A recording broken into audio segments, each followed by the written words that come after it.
સુરતના wet road વિસ્તારમાં રહેતા રત્ન કલાકારને દીકરાનું અપહરણ કરી લેવાયો હોવાનું ફોન આવ્યો હતો, જેથી પિતાના પગ તળેથી જમીન સરકી ગઈ હતી. પિતાએ 22 વર્ષના યુવાન દીકરાને કોઈ અપહરણ કરીને ખંડણી માંગી હોવાની પોલીસને જાણ કરી હતી, જેથી પોલીસ દોડતી થઈ ગઈ હતી. જોકે સમગ્ર ઘટના પરથી ગણતરીના કલાકોમાં જ પોલીસે પર્દાફાશ કર્યો હતો. જોકે સમગ્ર ઘટનામાં ખુદ પુત્રનો જ ભાંડો ખુલ્લો પડી જતા થોડીવાર સૌ કોઈ વિચારમાં પડી ગયા હતા. વેટ રોડ વિસ્તારમાં રહેતા રત્ન કલાકાર પિતા મહિપત સૌજીભાઈ રાઠોડને અજાણ્યા નંબર પરથી ફોન આવ્યો હતો. અલગ અલગ ભાષામાં ફોન કરનારે તેના રત્ન કલાકાર અને તેના ભાણેજને ફોન કરીને ગૌરવ ઉર્ફે રઘાનું અપહરણ કર્યું હોવાનું કહ્યું હતું.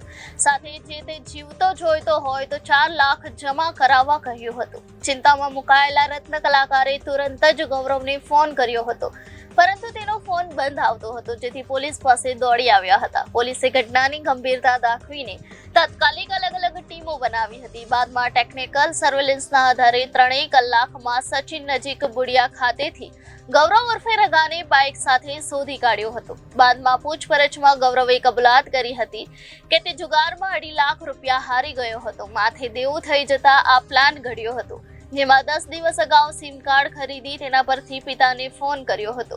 જોકે પકડાઈ ગયેલા ગૌરવ વિરુદ્ધ પોલીસે ગેરમાર્ગે દોરવાનો ગુનો નોંધી વધુ તપાસ હાથ ધરી છે.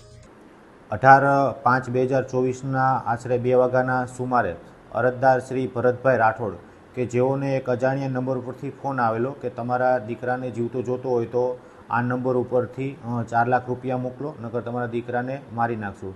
જે બાબતે અરજદારોને અમોએ રૂબરૂ 2:30 વાગ્યાના આસપાસ મળતા તેઓના નંબર ઉપરથી અમારી સામે જ ફોન કરેલો અને તેઓને પૈસાની ડિમાન્ડ કરેલી. જે બાબતે સુપિરિયર ઓફિસર તેમજ ક્રાઇમ બ્રાન્ચની ટીમની મદદથી લઈ અને સતત આ ફોન ઉપર આરોપી સાથે કન્ઝર્વેશન ચાલુ રાખી અને તેની સાથે સતત વાતચીત કરતા રહેલા અને તેઓને પૈસા આપીએ છીએ એ બાબતની સતત લાઇઝનિંગમાં રહેલા અને થોડા સમયમાં જ જે મોબાઈલ નંબર આપેલા હતા એનો ટ્રેસિંગ થઈ જતા જેમાંથી જે મુખ્ય સૂત્રધાર હતો એ મૂળ અરજદારનો પોતાનો સુપુત્ર જ હતો, જેઓએ 10-15 દિવસ પહેલાં જ એક નવું સિમ કાર્ડ લીધેલું હતું કે જેના નંબર તેના પિતાશ્રીને આપેલા ન હોય. જે આરોપીની આગવી ઢબે પૂછપરછ કરતાં તેઓએ જણાવેલ કે હું જુગારમાં રૂપિયા હારી ગયો હતો, એટલે મારે રૂપિયાની ખાસ જરૂર હતી, એટલે મેં આવું તરકટ રચેલું હતું.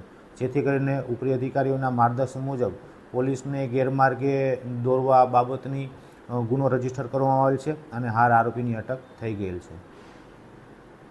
Reporter Arvind Rathod, Janadesh news, Surat.